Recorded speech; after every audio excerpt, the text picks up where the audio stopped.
Alhamdulillah Pak Agus saya sudah baik. Katanya hari ini Pak Agus akan mengcoaching Bu Diana ya? Iya Bu. Oke, sebelum melakukan coaching ada yang sedikit kita perlu dulu ya Pak? Iya Bu.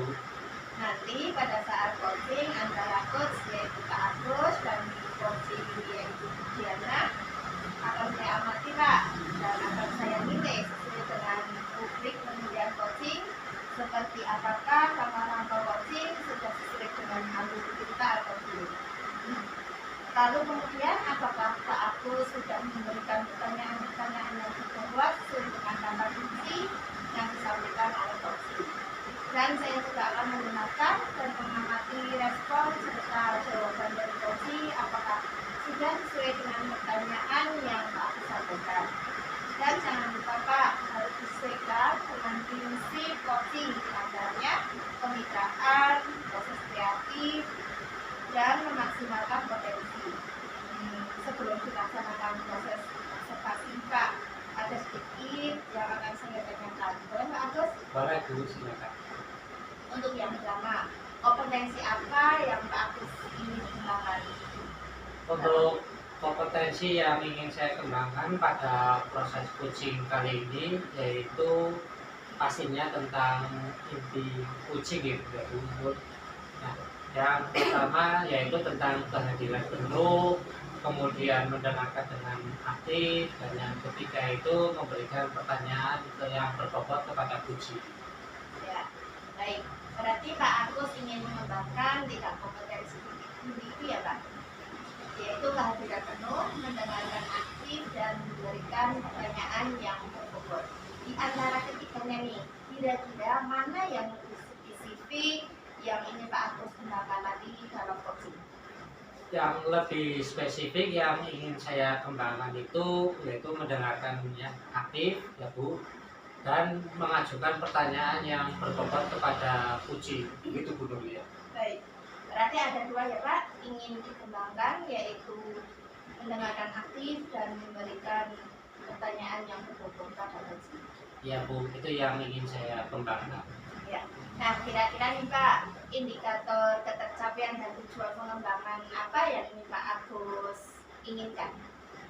Indikator ketercapaiannya saya akan coba melihat Bu, apakah nanti coaching itu sudah bisa benar-benar mencari solusi tentang permasalahan yang dihadapinya, dan juga coaching itu bisa memiliki rencana aksi yang kedepannya yang harus dilakukan. Seperti itu. Baik, jadi indikator ketercapaiannya adalah saat coaching sudah bisa menemukan solusi dari permasalahan yang dihadapi dan memiliki rencana aksi seperti solusi ya Pak? Ya Bu. Baik Pak. Baik Pak Agus, terima kasih untuk jawaban-jawabannya. Silakan Pak Agus melakukan proses coaching sebaik-baiknya, dan nanti setelah proses coaching Pak Agus sudah selesai, kita ngobrol-ngobrol lagi ya Pak? Ya Bu. Ya, silakan Pak Agus melakukan coachingnya dengan tujuan. Ya, terima kasih.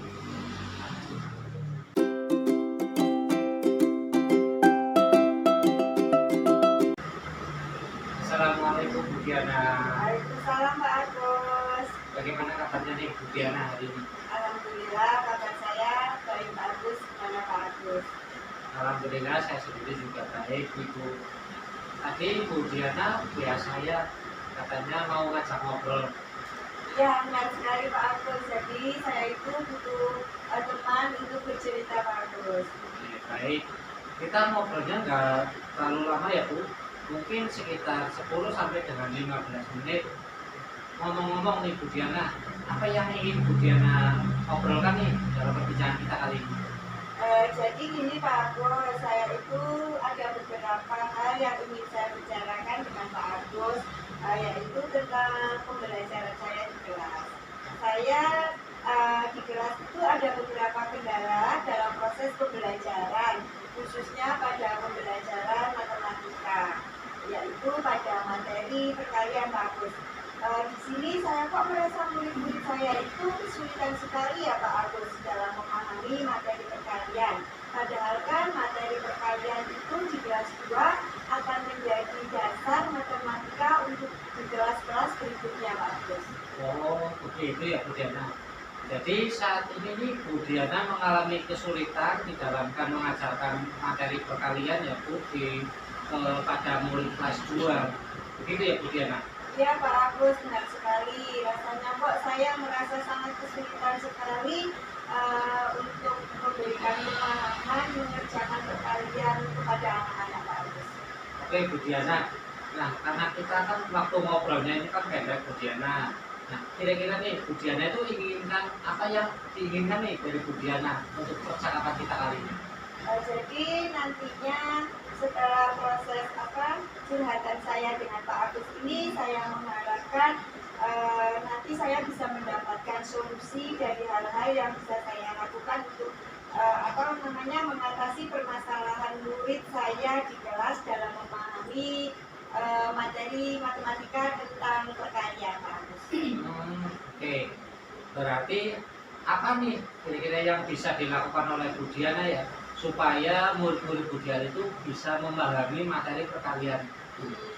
Yang bisa saya lakukan supaya murid-murid saya dengan mudah paham tentang perkalian saat mengajar kemarin Pak Agus, ketika saya selesai memberikan penjelasan tentang perkalian, saya menanyakan kepada anak-anak apakah sudah paham, dan mereka pun menjawab sudah paham Pak Agus. Tapi ketika saya beri soal, kemudian saya koreksi, kok ternyata hasil nilainya itu masih jelek-jelek Pak Agus. Bahkan ada juga yang di bawah KKM sangat rendah Pak Agus. Oh, begitu ya. Nah, jadi menurut Bu Diana nih, anak-anak yang memahami perkalian itu yang seperti apa sih Bu Diana? Menurut saya anak-anak yang memahami perkalian itu anak yang tahu bagaimana proses mengerjakan perkalian dari mengubahnya menjadi penjumlahan berulang Pak Agus. Lalu mereka juga bisa menjumlahkan setiap angkanya dan mendapatkan hasil perkalian dengan hasil yang benar. Jadi mereka paham tahapan-tahapan untuk mengerjakan soal-soal perkalian tersebut. Oke, jadi anak-anak yang paham terkait tahapan-tahapan mengerjakan perkalian dari mengubahnya menjadi penjumlahan berulang, kemudian menjumlahkannya dengan benar dan hasil akhirnya juga begitu benar. Itu idealnya Ibu ya? Iya. Oke, baik. Kalau anak-anak di level itu bisa dibilang poin levelnya 10 itu. Terus anak-anak yang belum paham itu berada di level 1. Nah, menurut Bu Diana sendiri nih, anak-anak kelasnya Bu Diana itu berada di level berapa nih?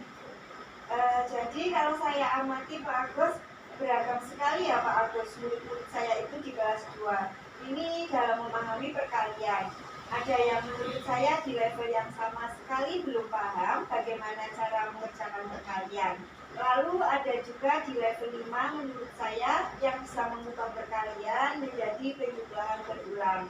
Tapi hasil penjumlahannya masih salah. Kalau di rata-rata sih menurut saya di poin atau di level 5 dari idealnya Pak Agus. Oke, menurut Bu Diana nih, murid-murid Bu Diana itu kan berada pada level 5 nih Bu untuk memahami tentang materi perkalian ini. Ya. Nah, apakah ada kemungkinan nih Bu murid-murid Bu Diana itu bisa berada pada level 10? Bisa Pak Agus. Dengan hasil akhir perkalian dari penjumlahan berulang yang benar, berarti murid-murid paham. Mereka bisa berada di level 10 Pak Agus. Menurut Bu Diana nih, apa yang bisa Bu Diana lakukan nih untuk membantu murid-murid Bu Diana nih yang berada di level itu di dalam memahami materi? Nah, itu yang sedang saya pikirkan Pak Agus. Jadi apa ya yang bisa saya lakukan supaya murid-murid itu paham materi perkalian ini? Saya ada beberapa ide sih Pak Agus. Wah, ide apa itu Bu Diana? Jadi begini Pak Agus, saat saya mengajar kemarin hanya menggunakan metode ceramah, terus menulis contoh mengerjakan perkalian.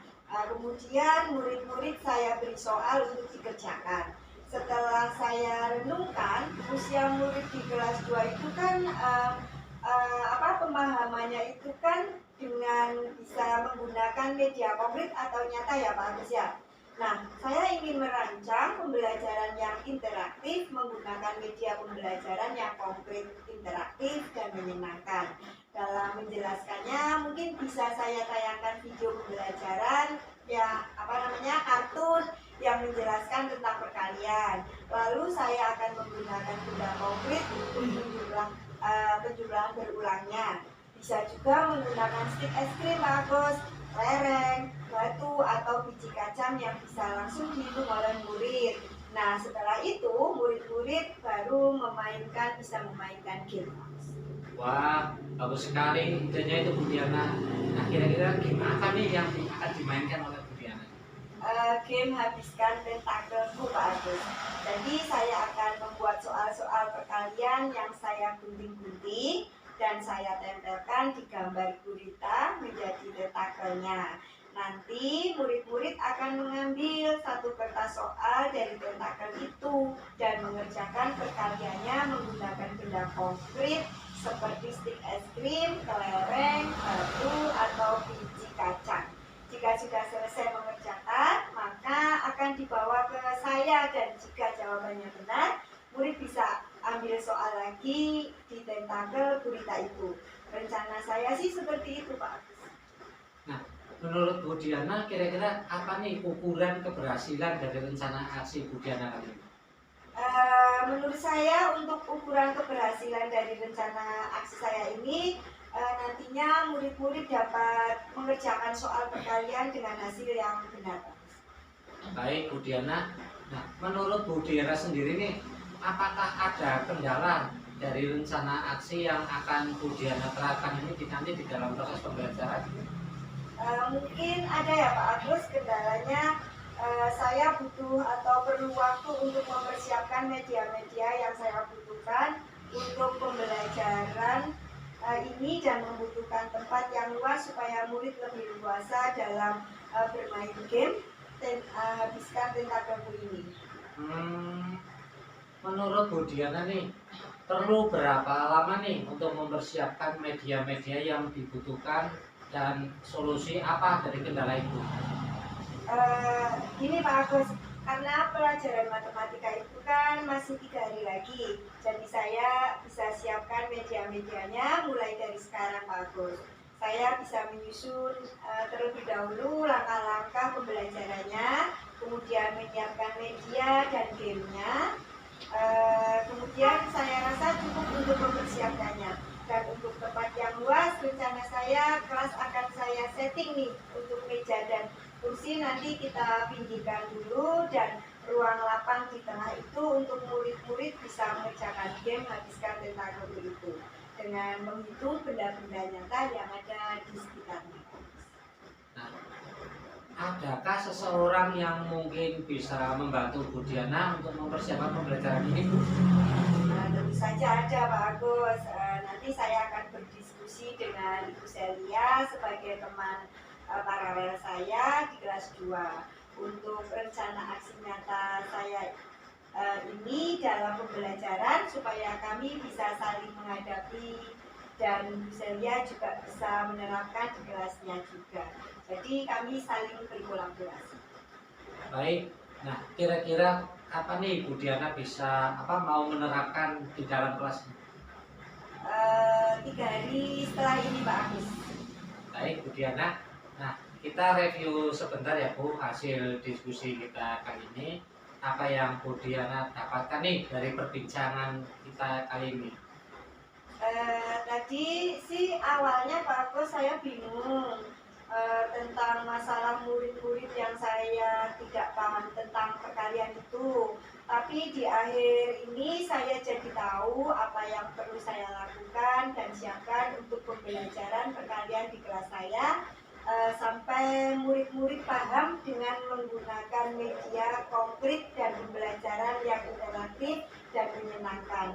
Saya juga akan berkolaborasi dengan Bu Celia, teman paralel saya. Saya merasa lebih bersemangat lagi Pak Agus. Wah, keren nih Bu Diana. Nah, kalau gitu kita ketemu lagi minggu depan ya Bu. Nanti saya pengen dengar nih tentang keseruan Bu Diana pada saat proses pembelajaran kalian nanti di dalam kelas. Nah, nanti jangan lupa Bu, kalau misalkan butuh dukungan, butuh support, bisa hubungi saya nih Bu. Sekaligus nanti saya ingin ngobrol-ngobrol lagi nih. Oke, boleh Pak Agus, boleh sekali. Terima kasih ya Bu Diana. Sampai ketemu lagi minggu depan. Dan jangan lupa nih saya ingin mendengar tentang cerita keseruannya. Oke Pak Agus. Terima kasih.